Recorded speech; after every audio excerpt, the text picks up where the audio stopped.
What do you want? I'm in the middle of a podcast. Leave me alone.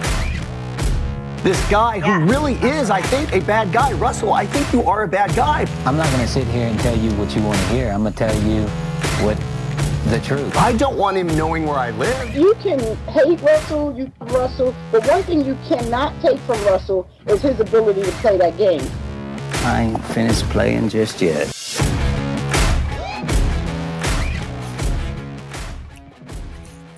Welcome to the Russell Hantz Show. I'm your host, Cody Dunlap, and you better listen up because we have a very special guest today. You may have heard of him, Russell Hantz. Russell Hantz. You're interviewing me on my own show. That's pretty cool. The reason we wanted to do this because I can't ask myself questions, so it's like, let's get Cody on here to be a third party type of expert on what went down, and it's just better that way, I think. Yeah, I'll try to hit you from angles that I've seen people hit you or hit the subject of you being on Australian Survivor online, and then my own personal questions. Yeah, it's fascinating, man. I wanted to, of course, have my exit interview on my own show. Why wouldn't I? I'm not going to do many. I'm going to do only a few, and I think we can cover it all, though, what everybody wants to hear. And my opinion on Australian Survivor, my opinion on production. I'm not really clear right now if I really want to throw them under the bus too hard, but we'll go with it and see what happens as this conversation gets heated, I'm sure. What do you mean by throw them under the bus? I guess you're capable of doing that. You admitting that you're capable of doing that kind of already. Well, it's not. That's a red flag. Well, it's not like they don't do anything shady. Obviously, they don't do anything shady because I didn't stay, and they wanted me to stay. Yeah. It's funny. I know I'm jumping right into this, but it kind of aggravates me when people say, "Oh, you seen the cameras? The cameras are pointing straight at that tree. They showed Russell where that idol is." Well, if they showed me where the idol was, production, then why didn't they tell me to play the idol? So of course. So that's not logical at all. So they didn't tell me where the idol was. It's not U.S. Survivor. It's just not. The U.S. version is super hard.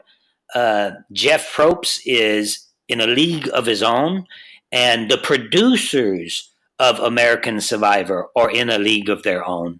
It's almost like Jeff is the producers are like Jeff, and everybody can see Jeff producing the show as he talks. He's a genius, and as he's sitting there asking questions, he's looking around, he knows what to ask, he knows how to sway things his way without saying a damn thing. And that's what makes a great producer. That's what makes a great show. I'll come right out and say this. I was there for 5 days, and not once did they interview me. In America, they call it going for a walk. And what I'm best at is reading producers. What good producers are good at when they're good is swaying different conversations in different ways. It's how it works. You might not like it, but it's production, and it's just how it goes. So when they didn't interview me once. So when I did my interviews, I was already voted out. When you see me sitting there doing some of the interviews talking about people, I was already gone. They came to me afterwards. And what you mean by that, just to clarify, what Russell's saying is he is voted out on a Tuesday. His interviews that you see on the show were on Wednesday, Thursday, Friday, and then they send his ass home to Texas on the next day. So literally the game was over. You were having to reenact fucking interviews. Yes. And I said, you know what? Why didn't y'all interview me while I was in the game? And they said, well, that's because we didn't want to put any targets on your back, which, I'm playing the game. They interviewing everyone else but me. That kind of puts a target on my back alone. I was like, well, they didn't interview me today. And then some of the cast was like, you upset about that? I'm like, no, it's kind of weird that they interviewed everybody but me. But it just, that's how I read. There's a few things the way I play. I play through the producers. Yes, I watch things and I listen to them. And and if they're good, I can hear what they're saying.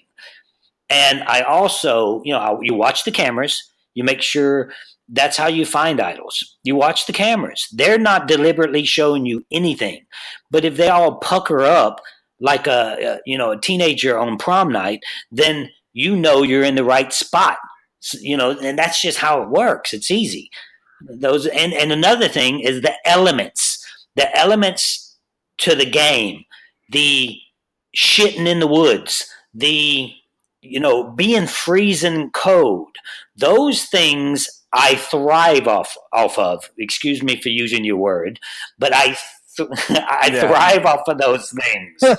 And those that's my word. And those things make me stronger as a player because it makes other people weaker as a player, and it's better to manipulate the situation if someone is suffering. Yep, the suck factor is what I refer to it as. And if you're better at embracing the suck, which someone like you obviously is, it's your advantage. You want it to be shitty. It's why your first season ever, Survivor, you didn't want the shelter to be good. You welcomed the rainstorm. Right. You wanted it to suck because you could handle that shit and other people were too weak-minded. But what you're saying is the suck factor wasn't there because there was good weather or because there were apples and power bars being handed out before Well, first of all, what I didn't like from the get-go was they send us a list and and they said, you can bring 5 items. And I'm like, what do you mean 5 items? Like, you can bring 5 items. Like 5 items. I don't like clothing? No, or like clothing. Items? So I'm saying, you telling me that I can bring a hoodie, like a big old hoodie from Alaska, the good kind? And they said, yeah, as long as it's not waterproof, you can bring whatever you want. So you can bring a hoodie, you can bring insulated underwear, a big old pair of socks. Let's see what else. Another pair of sweats. So you can be all cuddled up, nice and warm under the shelter with just the 5 items you bring. Mark Burnett did not create this show for you to be able to bring 5 items. Yes, the EP, the executive producer, told me directly, Russell, because I was complaining about it the whole time. She said, Russell, the game has evolved. Well, that's a bad thing. That may be why the game is losing steam, because it's evolved. What you telling me? It's evolved to what? To a bunch of babies? To a bunch of snowflakes that you have to baby and take care of? It's still, you should go out there and you should survive. You should win. The challenges, you should be able to win the things that you need, not given rice and beans. Season 19 and 20, we wasn't given nothing. We didn't have rice and beans. They give you in Australian Survivor, maybe America, I see they give rice and beans now too, there too. So I think that needs to change. They give Australian survivors after I think it was day 2, they give you rice and beans nonstop. You can eat as much as you want. You don't have to win nothing. And it's funny how the first challenge, you're winning rice. Really? We're all full. We get there. You only have to go a day and a half, 2 days at the very most without eating rice because we won some things. So we're eating something, so it's to me, the 5 items really, right off the bat, I was upset about that. And the reason I brought them is because I started thinking, well, I can give them to somebody else. I gave my jacket one night to Damien. They didn't show that. I gave it to Monica. They didn't show that. I gave it to Sam. I was trying to use my items to help other people stay warm at night. But I don't know. Did they show that? I don't know because I didn't watch the show yet. You couldn't watch I couldn't watch it either. I couldn't watch it. It would have just. I mean, I don't know. I couldn't. I knew you were going out early, so I couldn't get pumped to watch. I'll probably watch it though. I'll probably check it out. Some of the clips are pretty cool. I mean, finding the idol to me, because that's your signature thing, man. The so idol, if you get that in, when I found the idol, sweet, in my opinion. This is how it went down. All day long, everybody's working kumbaya. And of course, you got to work. You got to get your camp right. So everybody's doing their thing, collecting firewood. No one's playing the game. No one's doing anything. By the end of that day, I was thinking to myself, like, what's going on here? Like, what are they doing? Nobody come to me, talk to me about nothing. And then I had a conversation with Jackie, and she told me straight up, this is the part that aggravated me more than anything. She's like, the reason you're not going to make it in this game is because you're not Australian. And I'm like, well, what do you mean? Well, it should be because I'm a 3-time Survivor player. She said, well, that's the second reason, because you played the game before. But the number one reason is us Aussies stick together. And I'm like, I didn't say this, but I'm thinking, if you played American Survivor, that's the difference between the two. It's crazy to me. Because if you played American Survivor, then you would be fine. I can guarantee you, out of the 10 lists that we would vote you out, it wouldn't be in the top 10 that you're not from our country. Because we welcome you and we just play in the game. You know what I mean? Now, I would have understood wholeheartedly if they would have been like, look, we were voting you out because you're a legend of the game and not because you're an American. That whole thing. Now, this is the part that they don't want me to talk about because it was a political thing. And they don't want me to say anything. At Tribal Council, Sam said, none of us like Americans anyway. That was the quote. I guarantee you that didn't make the cut. And they would constantly talk bad about Trump, whether I voted for Trump or not. They would constantly talk about how bad Americans' coffee is, how bad America this is, how bad America this is, with me sitting right there. You know, I love my country. And the things that they said and things that they did, I was starting to get pissed off. You know, so I'm like, we should be playing a game here. You don't blame me for something that you hate about America, like Trump. If you hate Trump, then hate Trump. But don't bring that. We're playing a game. Let's not make this a political thing. And they don't want me to make a political thing because they even said, Russell, don't make this political. I'm like, you want me here because of how I speak my mind. So trust me. When I get home, I'm gonna speak my mind and I'm gonna talk about it. So, this is a great example. Now, there is leftists, extreme leftists, and there's extreme rightists. They're both they're a thing. You're either for left or for right. And playing on Australian Survivor was like playing, not all of them. Like Matt was cool, the Commando, Damien, those guys were cool. But it was like playing with a bunch of Hillary Clinton supporters, not just supporters, like for left. It was like feminists that hate me just by the sight of me, not even talking to me.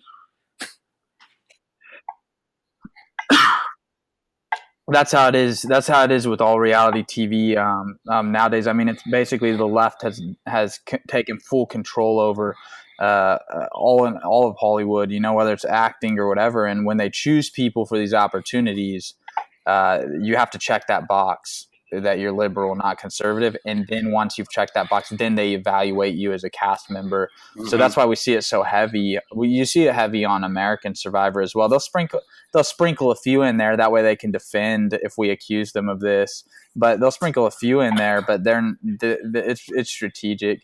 But you did say one thing there that I caught that I know that your haters will bring up, and that was you said that everyone was kumbayaing and you wanted to play. Do you think you played too fast? Should you have not done anything for the first 72 hours and then looked for when she told me that I was going home, I was at first. I didn't find the idol or even look for the idol till the sun was going down the first night.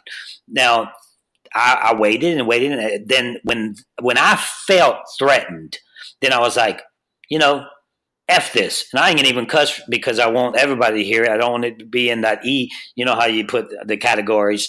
I want everybody to be able to hear this. So it was like, you know what? I'm playing this game. So what I'm gonna do is I'm gonna find the idol. That's what I'm gonna do. So I start looking. And then when I walk past a trail and they had like a setup, like a tent setup, but like with wood. So just in case the camera is panned that way, you wouldn't recognize it being something. So I was like, what is that? And I looked at the producer that was actually by the cameraman following me in this area. And I said, what is that right there? Is that for the producers? Because usually they put their equipment back there, something like that. They oh, I'm about to do it. You're talking about It's when I was looking for the idol, but I'm about to say something that's going to shock a lot of people, right?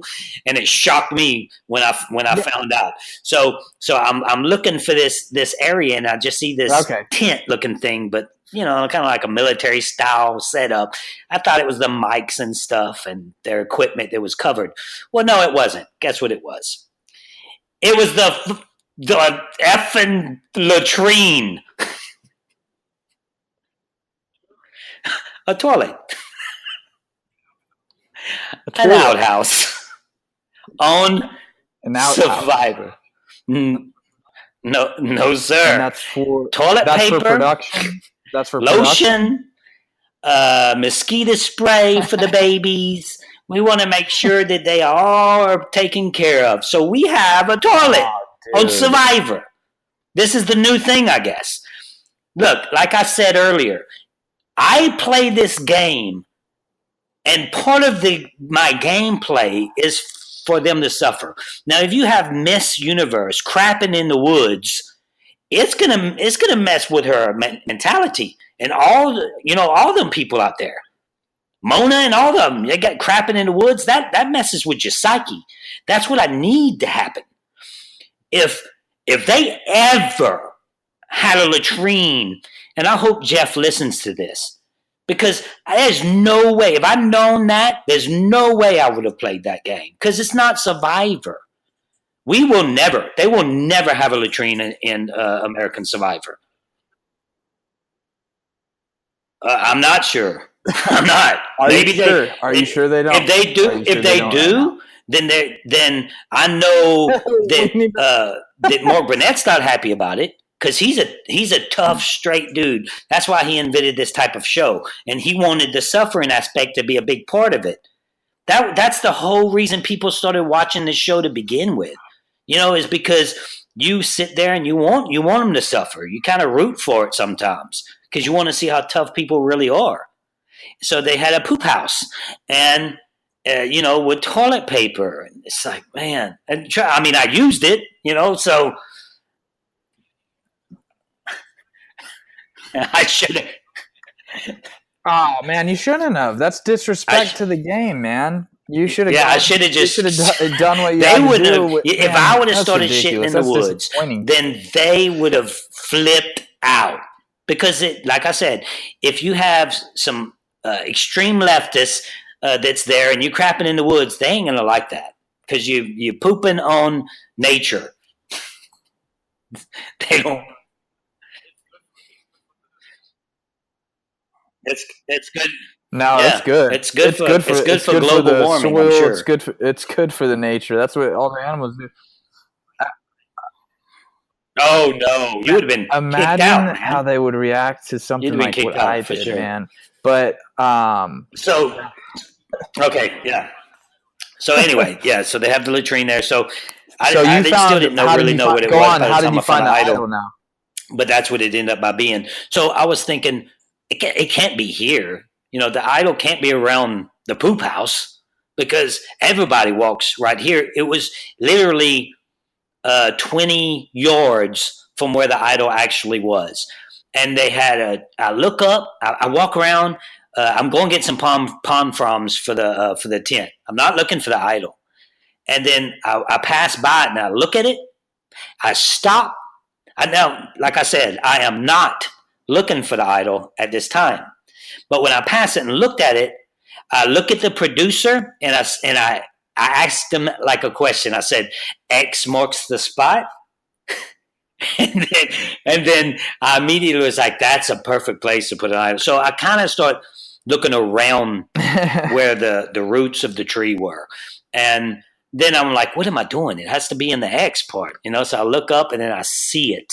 And then that's when you see me start frantically trying to cut a branch so I can pop it up there and get it. So I finally get the branch cut and then I stick it, hit it, falls down, and there it is, man. And the thing is, when I actually got that idol, they didn't show none of this part, and I don't think they even knew, but man, it was really an emotional thing for me at that point in time, and I'm not that emotional of a guy because it literally felt full circle.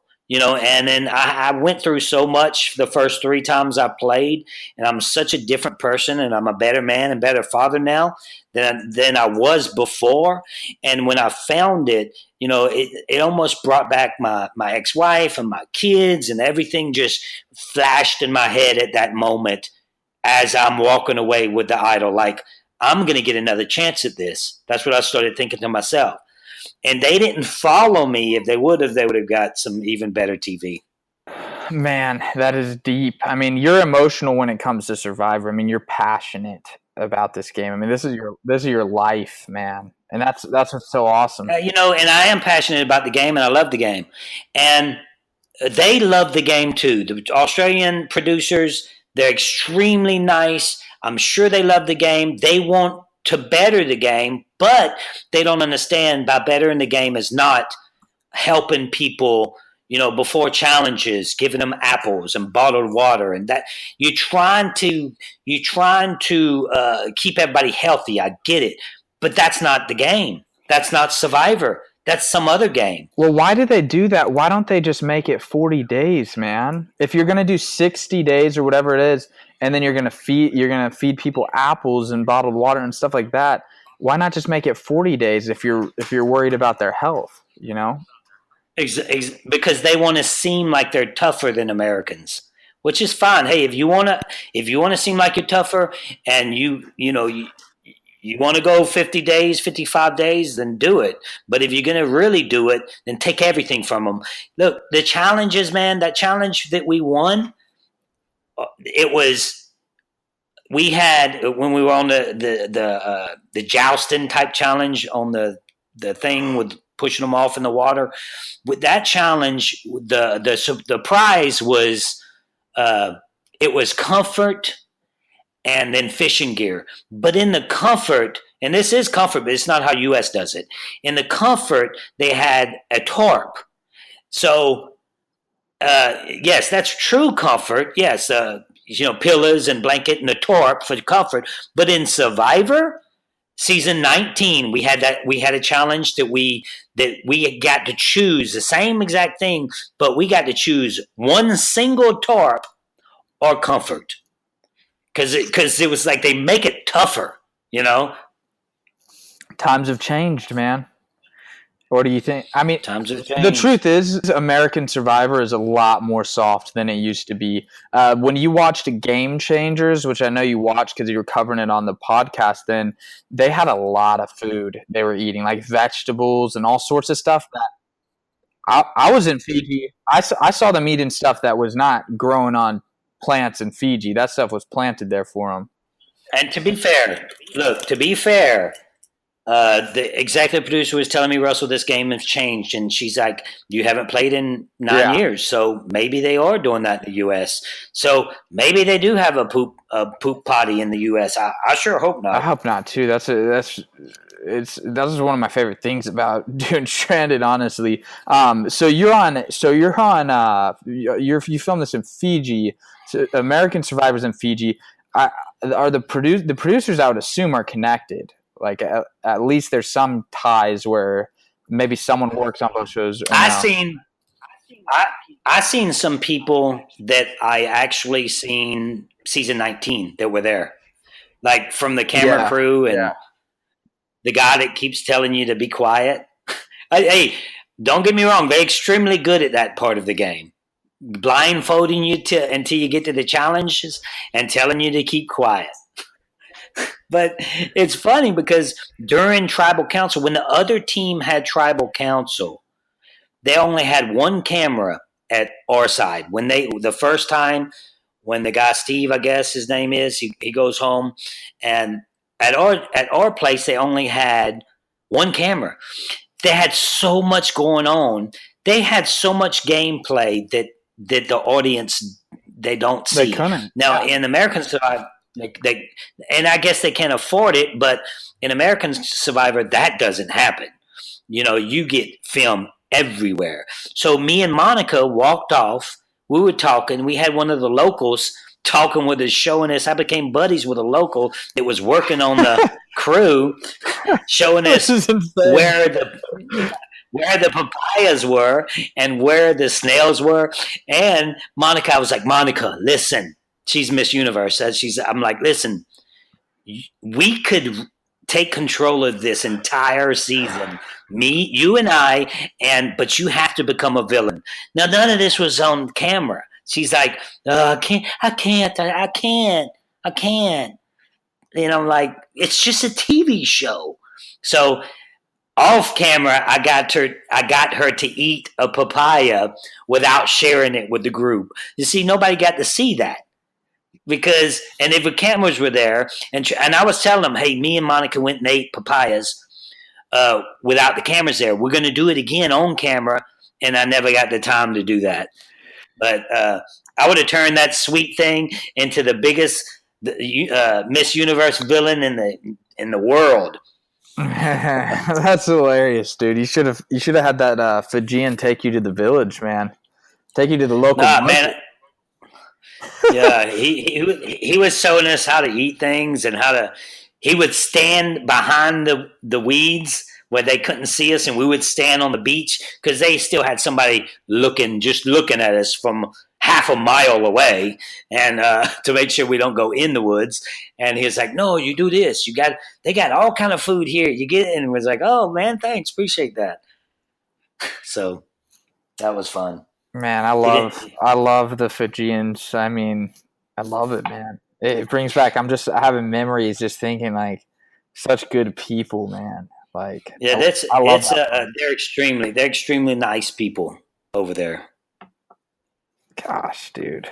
I wish it would have worked out differently for you. But one thing that I feel, man, is I feel like if you are legendary at Survivor, if you're one of the greatest players ever, say the top 5, say the top 10, if you play a second season and you don't go home, one of the first tribals, I would argue that you're not that big of a threat. If you are Russell Hantz, you could get invited 5 more seasons, and no disrespect, but I think I'm saying this out of respect, actually. Mm-hmm. I think you'll go home early because these people, man, they're so threatened by you and they're so worried by you that even if you aren't even a threat to their game, if you want to work with them, even they're shutting it down. They just want you gone because they know what you can do, man. It's crazy. My alliance and my main alliance, like my ride or die, was at first Sam and Monica. And Sam was one of the ones voted me out. So I'm like, wait, why would you want me out when I don't want you out? What logic is that? Please tell me. It's crazy, man. I don't. It's crazy. I don't understand it. Because look, I was taking him to the end in my mind, and that's how I work. I get my alliance set, and I run with them. And I wanted Jackie part of my alliance. I believed her. I knew we could work together. I knew she could play the game at this point. And I'm like, I want to work with her. So I'm like, look, let's work together. I know I swore on non-existent wife's life that doesn't really matter, because I was honest to my word with her anyway when I said that I wasn't going to vote her out. And this is the crazy thing about me. I told her I wouldn't vote her out. I wasn't going to vote none of my alliance. And then I did what I said. It's this, and all I had to do was throw her name and she would have had 5 votes. I would have stayed with the idol if I would have threw my vote off on Jackie. But I promised her I wouldn't, and I don't play like that. When I'm trying to set my alliance, when I'm trying to get everything together, then I'm honest to them people, and I'm trying to show them that I'm honest to them so we can have something strong and get to the end. Why do you guys not want to play with me when all I want to do is take you to the end of the game? And then guess what? You probably beat me because I'm an American. There's no way in hell there's no way in hell the jury would vote for you, especially, but you just no way. American. No possible way I was winning that game. I even told Jackie that. I said, Jackie, I want to play with you. And I said, and I'm not winning this game. And she said, I know you're not. And this was day 2. That's frustrating, man. I mean, it's ridiculous. But I don't even know. It's just, man. I get upset because I was reading the comments before I played, and everybody was super happy. I had so much support, and then when that happens, then I feel like I let so many people down. And I hate to feel that way. When I tell you what, Cody, I don't think that I've ever played that hard. I was guns a-blazing, and this is how I was playing. I was playing like they kept saying, don't underestimate them, don't underestimate them. Well, that's how I was playing. I wasn't underestimating them. So I was thinking, okay, what is their best move? Well, their best move obviously would be if they think I'm going to play the idol and they also think I may vote for them, then why the hell would they throw their vote off? Like the 4 votes that voted for me. If I would have played the idol, those votes are null and void. So that puts them in danger. So I was like, okay, that's their best move. I know not everybody's going to do it because they're stupid, but their best move is to go ahead and vote someone close to me off at this point in time and act like you're going to vote for me so you can flush the idol. Yeah, so you basically, which is how in America, because I'm only familiar with American Survivor, that's exactly how they would play it, because they know, okay, the dude showed us he has an idol. Let's either call his bluff and all go on him. I mean, it doesn't make any sense the way the votes are 4-4, 2-2, right? Yeah, so it's almost like you were ready to play with people that were going to use strategy and play the game the way it makes sense, and then you kind of got people that weren't playing, playing to you gave them too much credit. Essentially, you were playing with people. They were on the skill level of like Survivor 10 way back in the day when no one had strategy or knew how to split votes or things like that, and that's what they were, and you were giving them credit as if they were modern day American exactly what Survivor happened, players. and it proves it with the votes. There was 4 names voted. 4. We don't see that hardly ever anymore. You see that in Survivor 1. And this is the best way for me to explain it.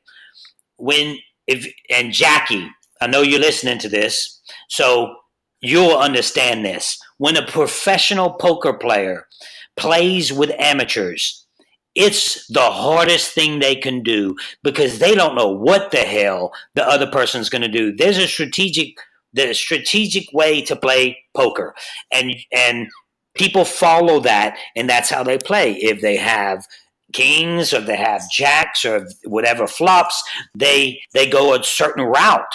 It's a science.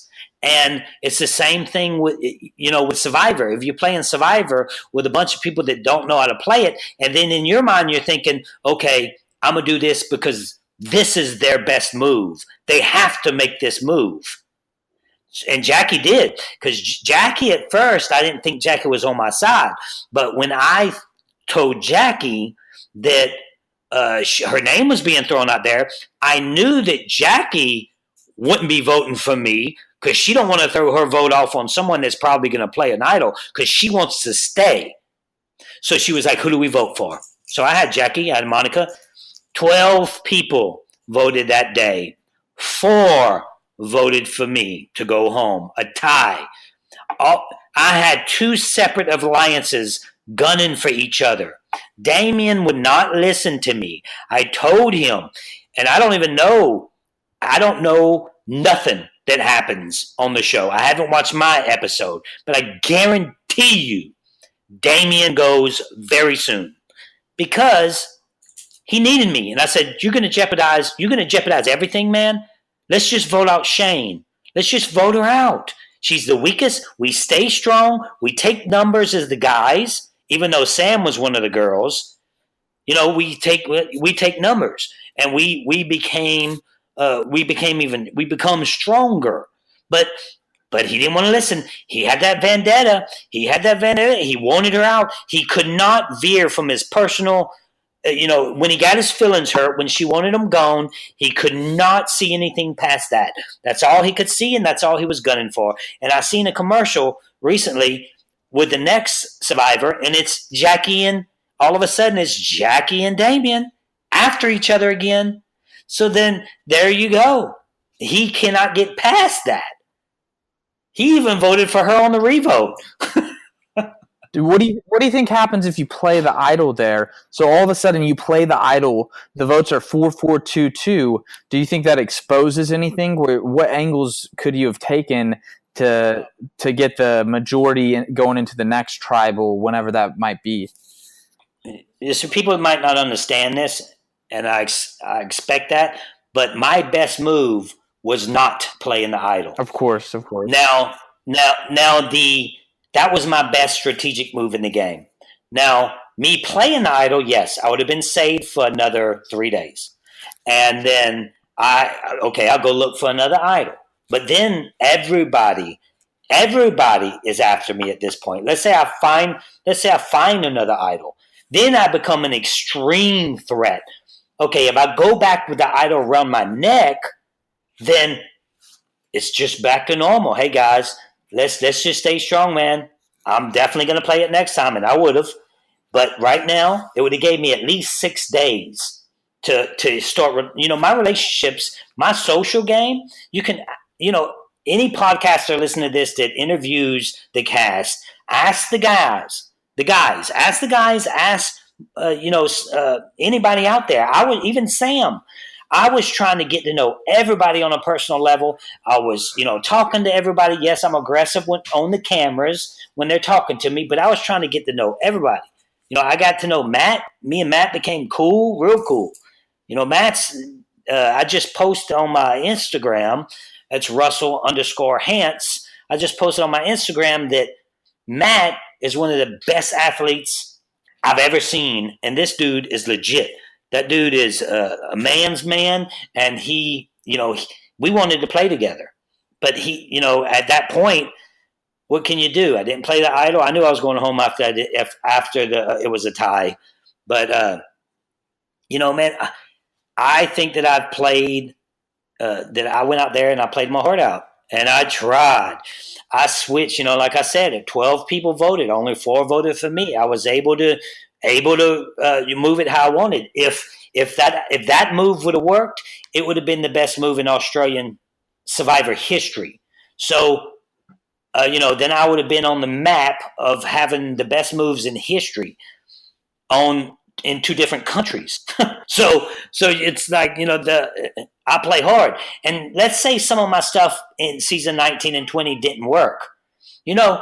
Those were big, bold moves that just happened to work for me. I'm go big or go home, baby. That's how I play. And most people can't do that. They don't have the balls to do that. JT, for example, a lot of listeners out there would know who JT is. JT's his plan by giving me the idol when it was 5-5 was genius.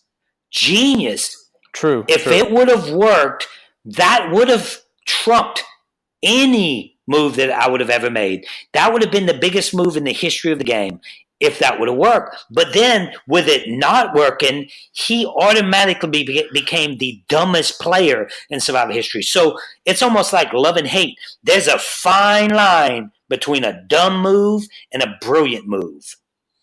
That's a great point. That's a great example right there, because truly when I'm watching JT's move and I'm putting myself in his shoes, of course you can laugh and make fun and it's awesome for you. But if you put yourself in his shoes, he's thinking outside the box. He's doing something that nobody's even thought to do. He's being so resourceful, so creative, and you're exactly right. And it really just gets you thinking, man. You know, what if, because you did some ballsy stuff season 19 with your plays and no plays, and when you played the idol for other people. Man, I gave Poverty the idol when I knew that my name would be written down that night. Now who in the history of the game has the balls to do that? Not Boston Rob, that's for damn sure. Not anybody. And I'm super loyal to my alliance. That's why I did that night, because it was like, you know what? I'm saving my people. And, you know, that's just how I am. It's how I play. Got you what? Got you Coach and his girl, Coach and Jerry, right? When he's Coach right? got a hard one on for that loyalty. He's all about that stuff. He made him flip. Yeah, He's like, right. But yeah, I mean, I was thinking about it today too, man. Like, so if that works out for you, which it honestly should have worked out for you, because they should have done as you said and said, okay, we'll flush the idol. So there's 12 choices. Vote out someone weak, and then say, okay, we'll vote out someone weak. We'll flush his idol. We'll get him next time we go to tribal. Hopefully, we won't have to go to tribal, so we can merge with more people. Mm-hmm. But if say you move on. It's just it's crazy to think like how much of the game luck is a factor, I guess, or so much is out of your control and in the control of, in this case, people who are just sometimes not making the most decisions that make sense. What if none of this ever happened for you? You have to be thankful that 19 and 20 worked out the way they did. We all do. Just think if you go home, 4th episode, 5th episode, and people just forget and nothing. And it's just amazing. It just puts it in perspective, I feel like, going home early here. And thank goodness you went home early on your 4th show, not your 1st, because if you did it on your 1st, you wouldn't go, you wouldn't get your, Yeah, because you just think how many great survivors went home early because their big move just didn't work. That's crazy to think about. People who went home early that could have been legends of the game. It just didn't work. They rolled the dice, and they took an L one time, when if they had just survived the week, they could have been legends. But also I think a huge part of it, man, is your track record. It's not like every time you go out there you have a fresh start, man. If you played again and you played again and again and you played a 5th, 6th, 7th, whatever, you'd be targeted early every time. I don't think, like, as sad as it is to say this, I don't think you could truly get an opportunity to play the game. I mean, unless it was something where everybody was just like legends, of course. My only shot to get any distance, I believe, in that game now, there's no way it could ever happen with a bunch of new people. It just can't. But what if it's Boston Rob? What if it's Sandra? What if it's Richard Hatch? What if it's Philip? Cochran? What if the people that I'm playing with are just as much or more of a threat than me? I think the hatred runs too deep. Yeah.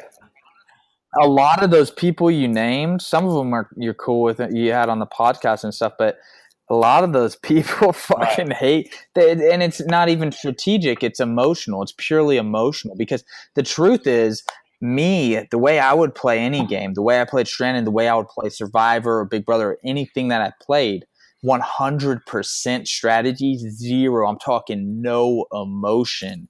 And I would say I'll beat that dude. One, if I make a genuine deal with Russell, every time you've played the game, you've been 110% loyal to your alliance. So I know I have the loyalty. And then two, this dude's gonna be a shield for me. Never mind getting you to the end. Of course, if I get you to the end with me, hell yeah, that's $1 million. Well, Australia. I bet the Australians didn't mention that their prize was better than the American prize, because it for damn sure isn't. That's simple math there, and not $1 million. But if I even take you to the merge, however long I get you, once my group is in the minority and we're getting picked off, you'll be the first to get picked off. So that's just that's a bonus life for me if I'm working with you. Let's talk about one particular guy that I played with. The girly, what's that girl's name? Sam. Yeah. He was like, we were an alliance. Okay. And I know we said this earlier, but I want you to try to explain to me in whatever way we can try to figure it out. Let's try to figure this out together.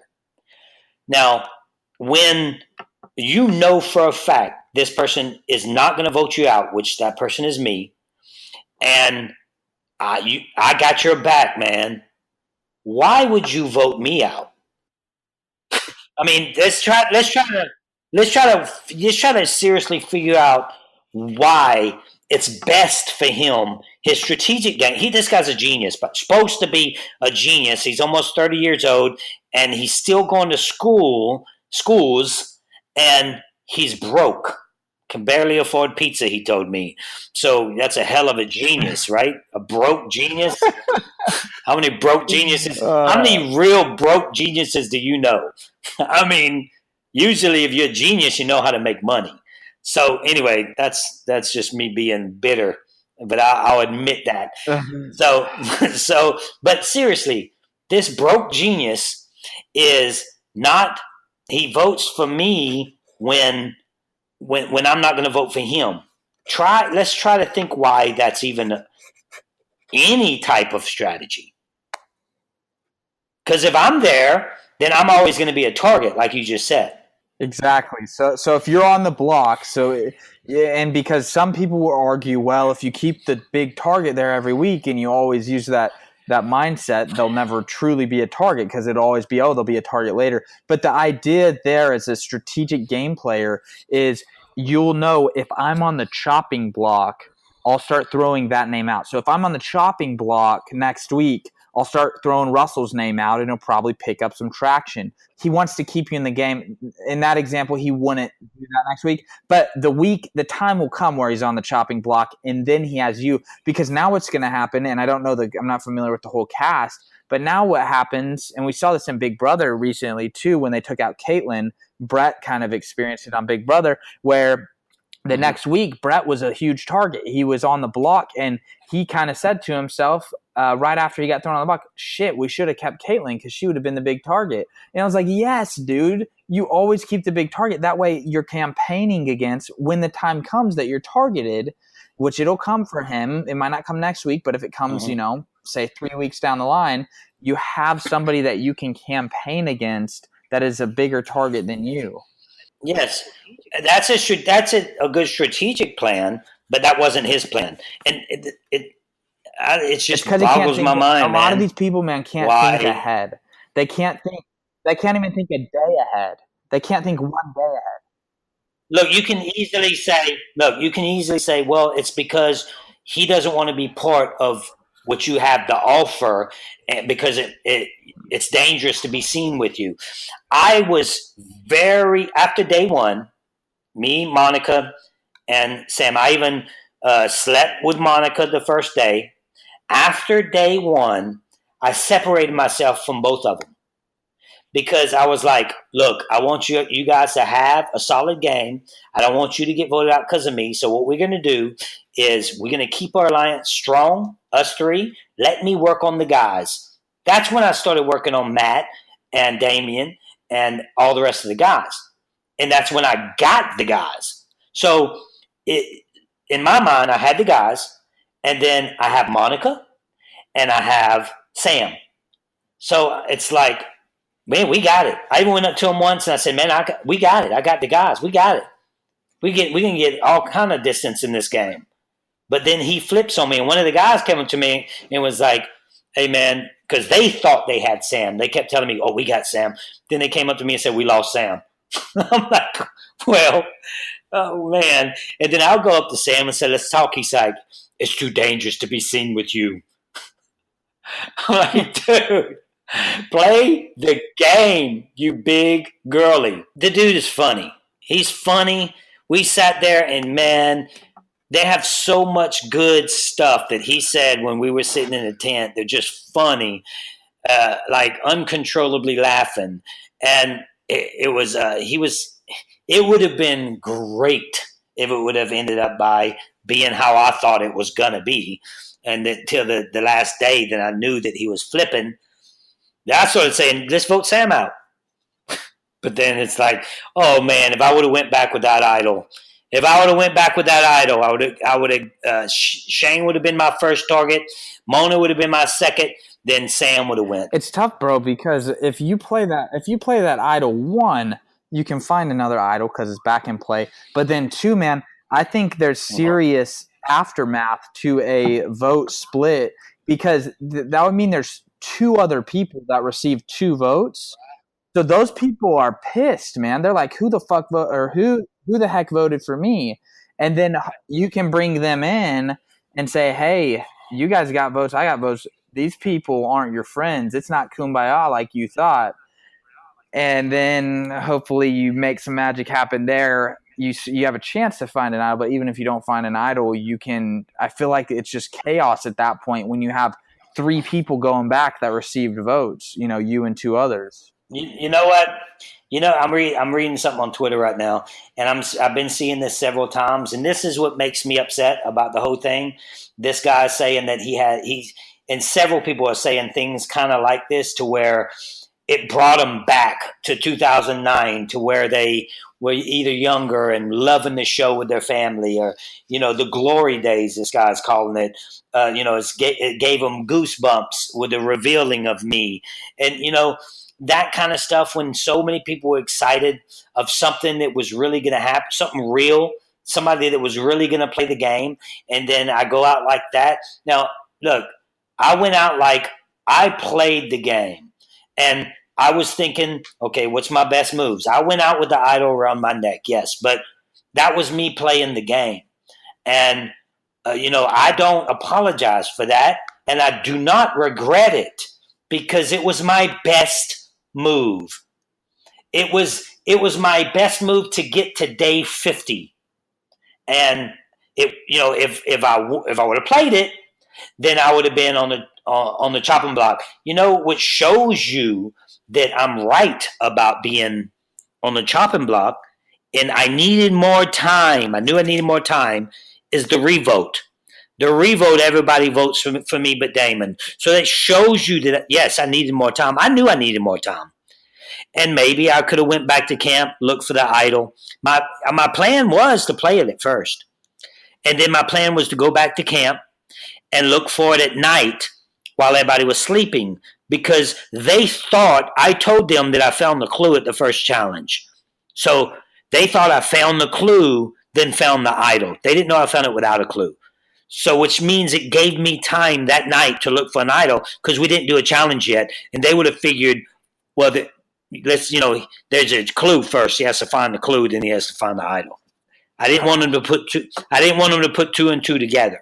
So if I would have played it, yes, maybe I would have found the next one, and that would have been epic. I get it. But I couldn't take that risk. That was a risk. I wasn't willing to take at that time. Well, look, it happened how it happened. I think at the end of the day, man, it's so sick that you got to go play Australian Survivor, first person to go international, 2 different countries version of the show. And what gets me pumped, man, is now the opportunities, the possibilities are endless. If they get a 4th season, what do you think this is going to do to their chances of getting picked up? Obviously, it's not good. It's not helping. You going home early isn't helping, which is what's so weird to me, man, because they didn't, despite what people think, they didn't help you find the idol, which is fine. They didn't help you play it. Well, not even, I don't even want them to help you because I don't want that to be part of the game, even though I've accepted it is. But it's just weird how you have no in-game interviews, which I know you address this, but it's so true, man. And when I'm on Stranded, the way I figure shit out is what questions am I being asked? What tone are they asked in? What is this producer trying to get from me? And what are they implying with their questions? Yeah. Any great player of any game, that's what they do. Dan Giesel, Evil Dick, all Rachel Riley, all of them. That's Big Brother. All the great ones. Boston Rob, Sandra, all of them. They listen to what what people are asking, the questions that you're not asking me this question for no reason at all. Then why are you asking me if there's an all-girl alliance? What do you think if there was an all-girl alliance? Well, why are you even asking me that question? Because you're trying to get something out of me about an all-girl alliance so you can get some footage. So I didn't get that opportunity. I didn't get any questions. They were asked once you were voted out, which you were there long enough to where everyone else got interviews. Everyone else got interviews. So, dude, when I was out, I started walking out. Like when I got voted out, I started walking down the road. Like, where are you going? I was like, I'm done. Just give me my wallet. I'll pay my own flight home. I'm gonna have a few beers first in Fiji. They were like, no, you got to do your exit interview. You got to shave you. I ripped the mic off of me. I threw it down. I said, no, I'm done. It's me. This is what it is, guys. Some of you can call me crybaby and all this. It's called passion. Some of you don't know what that is. Some of you don't have a clue what the word passion really means because you've never been passionate with anything in your life. If you ever know anything, if you ever do anything and have passion for it, then you would know exactly what I'm talking about. It gets me pumped, man. Gets me pumped. Just getting to hear you talk about this, man. It is freaking that's what it's all about, man. It's a special game, and no, dude, it's a special game. I'm not knocking the game of Survivor that Mark Burnett created. He created the best game in the world. Jeff Probst is the best. He's the best host in the world of any show. He doesn't read from a teleprompter. The dude is simply amazing. Jonathan, what they're doing to Jonathan is they want him to be Jeff Probst because Jeff is so good. Jonathan has no say in the game whatsoever. He comes and goes, as it's time to start recording. But Jonathan, man, that dude is he's a great guy. He comes to me afterwards. He tells me, I knew you wasn't going to play it because they have their little meetings before. He told them he's not going to play it. He's not going to play the idol. So everybody was like, please, we hope he plays it. And that's because he's learning. He's learning the game. This is his 3rd time? Yeah, his 3rd season. So he's starting to learn like Jeff did. Jeff sucked his first couple of seasons. He evolved with the game. He became brilliant at the game. And it's going to happen for Jonathan too. If they would let him have his own little bit of, brain working in it, not try to make him act like Jeff Probst, then he would do great. He's a brilliant guy. He knows what he's doing. He ain't stupid. So, that's another thing I think on the Australian side, they need to give him a little bit more control of what's going on because that's what it's all about. It's all about right there at the moment. He has to think of the questions, Definitely. And obviously Probst is the best of all time. We'll never see. I mean, it's phenomenal. He's the Michael Jordan of this where you will not – you can't even touch it. But let me tell you something that he did one time. After season 19, and it meant a lot to me. After season 19, I was done. I was exhausted. I had E. coli. I was taking medication because I was sick the whole time. I went 10 days and I'm back on the island 10 days later. Well, the first tribal council of Heroes versus Villains season 20, I'm sitting there and I'm exhausted, man. I have my head down the whole time. I say a few things and then everybody starts arguing and I didn't want any part of it. I look up and then me and Jeff meet, our eyes meet contact, and I shake my head no. And then I put my head back down. He knew exactly to give me okay, Russell is, he needs a break. I just did season 19 and he didn't call on me. He stayed away from me because he's so good that he knows when he can talk, when he needs to talk to someone and doesn't need to talk to them. There was no need to talk to me. I wasn't going home. So he literally gave me a break. And those kind of things it's just little things like that he does in the game. That's genius. It's just genius. It's beautiful, dude. I would love to see it firsthand. I mean, it's just, I know I can imagine, but like you can't truly, you have to see it. I mean, I know. Dude, they could do an entire show on Jeff's eyes as everyone is talking. He's not just looking at, if there's 20 people out there, he's not just looking at the one talking. He's looking at the other people's reactions. And in a split second, he knows every single person's name just like that. There's no teleprompter. There's no nothing. He just knows it. Dude, he does not, they don't repeat things. I've never seen Jeff. I played with him 3 times. I've never seen him once stumble over his words. That's the amazing thing. And that's phenomenal. People that haven't been on a TV show don't know, but every freaking thing, like every veto ceremony or any speech or anything like formal is like filmed like 5 to 10 times, just repeated and recorded from all angles. So for Jeff to not, he's probably one of the only hosts in all of TV that doesn't have to repeat himself or pause or. Oh, he's a dream for production because he gets it done.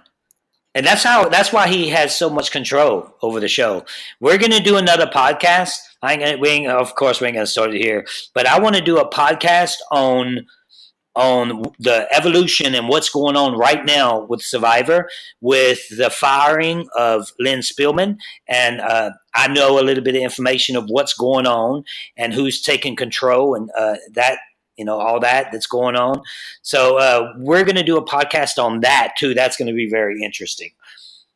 I'm excited, man. I'm excited to listen to all of it because, I mean, I've missed you. I feel like I've missed you as much as anyone could have. The Russell Hantz show. I know a lot of the listeners have obviously missed you. So, dude, I'm pumped for what you're going to crank. You're going to crank content out. What, 3 a week, 5 a week? What's your vision? I'm not sure right now, but I want to get back to how I was before. I want the Russell Hantz show to be a hit. I want it to be one of the best podcasts around. We have Cody. Cody, are you going to have? You're doing Big Brother? Are you going to have someone with you, the same guy every time, or how are you going to do Big Brother? I mean, nothing's set in stone yet, but I think what's going down is Judd, Judd, Big Brother 15, and hopefully him and I will record after every live show, so once a week. I watched a lot of the feeds. I know he watches a lot of the feeds. We did one last night at like 3 a.m. Man, that's cool. So hopefully we'll finish that out, and then obviously you can go. You'll do your thing all summer, and hopefully you'll go hard, man, for Survivor. Honestly, it's to the point, man, where your podcast and Johnny Fairplay's podcast are what my reason for watching the show. Because if it was just the show, man. It's not in the best place that it's been, honestly. I want to give a shout out to Corinne and Max, their podcast, ATF. I'm going to be doing their podcast on an exit interview soon. I love them guys. They got a great podcast. Go check it out. I want to apologize to all you guys that love my show that I disappeared, but obviously I disappeared for, I don't know if it was a good reason, but it was a reason. And, so, but we are back. The Russell Hantz show is back, and we ain't going anywhere, baby. This is about to explode. We're going to have all kind of content, not only on Survivor or Big Brother reality TV, on all sorts of great conversation pieces. So hopefully we are able to make you guys laugh, and enjoy your day. Cody is going to be my co-host most of the time. He's going to have his own little thing going on with the show, doing Big Brother. And my daughter loves Big Brother. Robin Cass did an amazing job this year. If you guys ain't watching Big Brother, you need to check it out. It's crazy good this year, isn't it? It was a bounce back year for Robin Cass. I take back all the bad things that I said about her last year. Yeah. She's redeemed herself. She's done more than redeemed herself. And the thing is, look, I speak my mind. I didn't like last year. And it's just because of mostly a couple of the douches that was around, but that doesn't mean that she's a bad casting director. She did an amazing job this year. It's crazy, all the personalities and all the craziness that's going on in the house this year. But I know this show is about what's happened to me on the exit. I just wanted to give a shout out to a few people. Robin, you're doing a great job. Somebody tag her, and I just wanted to say that I appreciate the opportunity that Australian Survivor has given me. Jonathan, you're a great guy, man. Wish I could have been there longer, so you guys could get picked up for season 4. But hopefully they can make it happen. Hopefully they can make it happen. Because you know what needs to happen now, man? We need to get more Americans, because it's not a fair fight when it's 23 on 1. Oh, yes. We need 12 on 12 or whatever, however many they use. Let's do this, Jeff. Let's have an Australian versus Survivor. You have to have me there. I will play that one. And have a few of the ones that wanted to get rid of me out there, and do it in America. No, just do it in American production, and take away the toilets if you have any. They better not have that on American, bro. What do you think of? I mean, I know we're wrapping up here, but what do you think of Survivor Australia's post today or yesterday? The caption. Oh yeah. Man, I just posted that. Australia won. Russell Hantz is 0. Just rubbing it in, man. Wait. The funny thing is, it's like, Australian, like Australia, the whole country won. It was a win. It was one of the greatest wins. They're gonna put it in history books. They beat Russell. They took him out. They flew him down for their Survivor version, and they took him out 1-0. Son. 1-0. So what does that mean? If it's 1-0, I got to get another shot, right? Jeff, Australia versus the U.S. All-Stars against his All-Stars. No way they would stand a chance. And let's do it on rainy season. Hell yeah, rain season. Hell yeah, baby. That's what I'm talking about. Because you weren't there during rain season. You were there a little after. It's more of February. Let's do some torture challenges, tough guys. Let's do waterboarding challenges. I'm all for it. Dude, MTV's bringing in people from UK. MTV's going international. MTV's basically said, fuck it. Or screw it, sorry, man.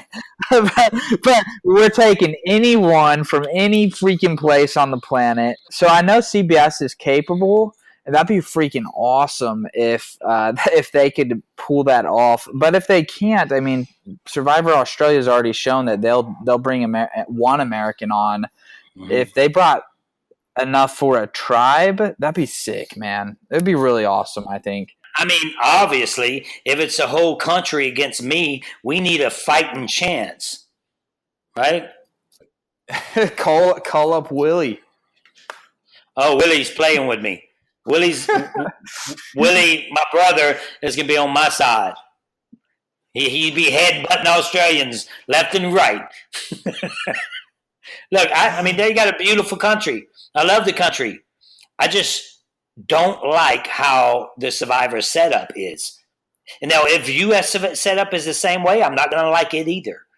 You know, if you're telling me that they're times have changed and it's the same here, I'm just not going to like it. It's not what I signed up to play. Send me on alone, on the History Channel alone, so I can show you how tough I am. I want to suffer. I want torture. It makes me stronger as a player.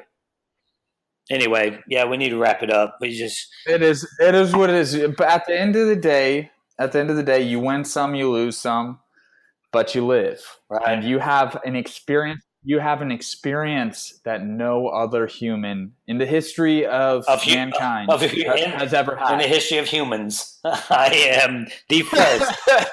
Hey, and follow our Patreon page at Russell with one L, Hantz Show, Russell Hantz Show, on Twitter. So, that'll be any upcoming podcasts that we have. We'll be posting it out there. And become a patron. We're going to have some fun stuff coming up. I'm thinking about going live on my Patreon group page when I do the Max and Corinne podcast. Man, they have a legit – the reason I like their podcast is because they speak the truth. People want to hear the truth. And it's funny. One of the previous survivors, and I don't know, Australian survivors, I'm not sure what his name was, but he said, he posted, what? Sure wasn't easy for me out there. I'm like, come on, man. You got that apple every challenge. You got them two. You got them two bottled waters. You was able to pour them bottled waters in your survivor container, right? Oh, you had that toilet with that toilet paper. You had that rice, that rice and beans, pisses me off so much because you're in Fiji, bro. It's the purest water in the galaxy. Until you went there. Water. It's until I do, but that's a small little area. That's filtered out by now. This is several years ago. It's good, 100%. Fiji, you don't need. They make their own bottled water. It's Fiji. I gotta go back to Fiji. Hey, you know what you do, man? I'm going back. We got a pretty hefty bankroll now. Place. We need to go live in Fiji one day while they're doing Survivor. One day, that would wipe. One day, right. One day. Well, all right, let's wrap it up, man. This is a see you later. This is a see you later because I know you're probably going to go into recording your next podcast. Yeah. I'm going to contact Max. I promised Max and Corinne's ATF that I would do their podcast. And then they have Ryan Brink from Australia that I don't know what his podcast is named, but I think that the Australians deserve from an Australian to podcast to ask me questions on their side, what he has to say about it. So I'm gonna be fair and do that as well. Hell yeah, dude! I'm listening to that one. I was DMing Ryan Brink a lot when you were gone. He was in your corner. Yeah, it's just a lot of people are hating, especially the haters. There's they had a rumor out there that I quit the show. Like. I had to respond to that. Like, what? Wait, what? Me, Russell Hantz quit? Like, where did you get your information? Whoever started that rumor, y'all needed to go ahead and just leave that page. I think it was somebody's page. Oh, Russell quit. That was their info. So, that's whatever. Taylor Swift. Haters gonna hate. Taylor Swift. Man. That's what Taylor Swift says. It's part of being great. It's part of it. A lot of people say it. I don't know that she was the first, but all right. That's it, guys. See you guys later.